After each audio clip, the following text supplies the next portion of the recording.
तो अभी हमारे पास कॉम्प्लेक्स नंबर की एक और प्रॉब्लम है। हमें दिया गया है कि if cube root of x plus I y अगर इक्वल है ए प्लस आई बी के, तो हमें फिर बताना कि एक्स बाय ए प्लस वाई बाय बी की वैल्यू क्या होगी, और हमें ये ऑप्शंस गिवन है। तो लेट्स सॉल्व दिस। हमारे पास दिया गया है कि cube root of x plus I y is equal to a plus I B.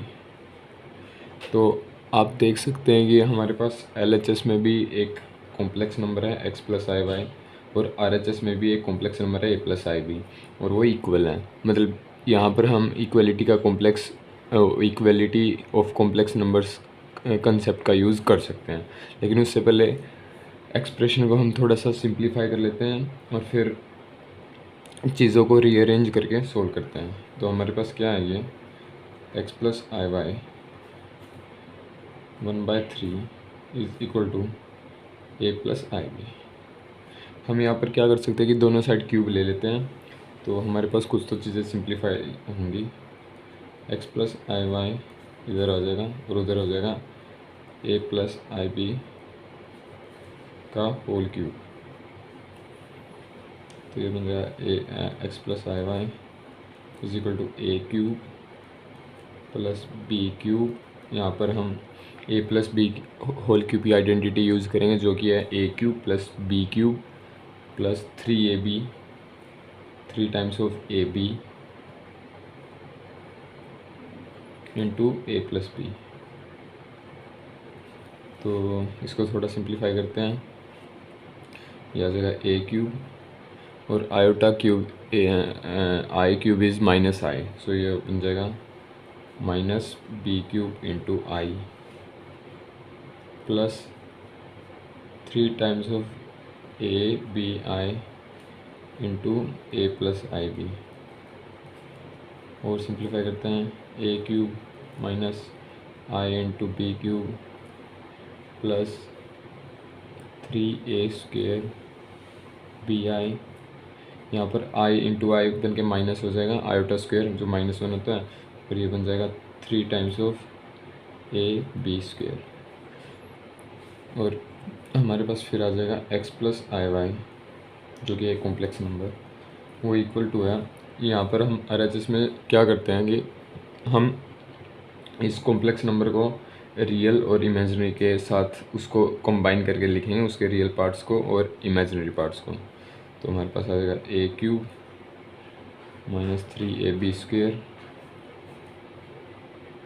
Plus I common निकाल लेंगे, और हमारे पास यहाँ से बचेगा कि 3a square B minus B cube.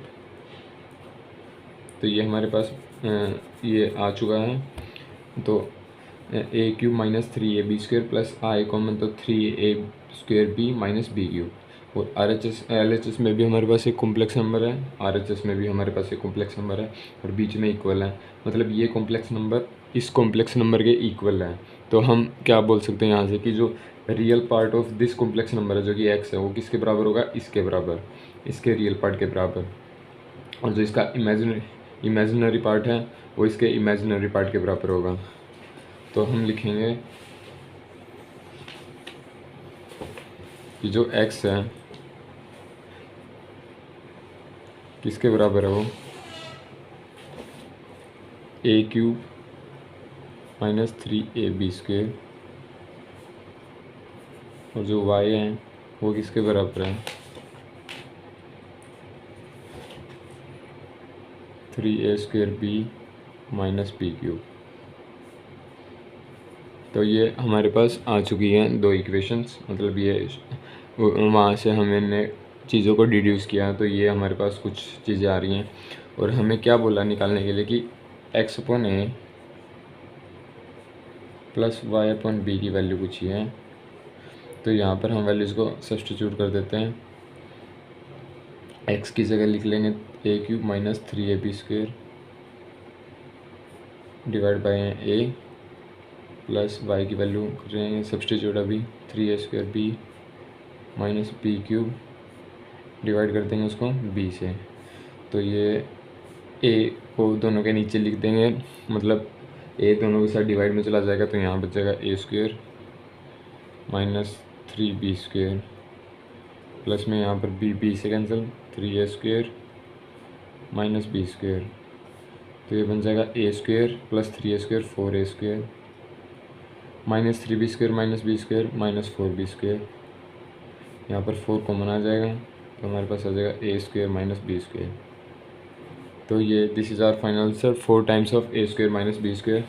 तो ये शायद हमारे पास ऑप्शंस में था, तो हमारे पास था 2a square minus B square wrong, 2a square plus b square ये भी गलत, 4 times of a square minus B square, तो ये हमारे पास करेक्ट ऑप्शन है, ये भी गलत है। तो यहाँ पर फिर से हमने सिर्फ एक सिंपल कॉन्सेप्ट का यूज़ किया कि इक्वालिटी ऑफ कॉम्प्लेक्स नंबर्स, वहाँ से चीज़ों को डिड्यूस किया और फिर इजीली जो हमें गिवन था वहाँ पर वैल्यू को सब्स्टिट्यूट किया और हमें फाइनली अपना आंसर मिल गया।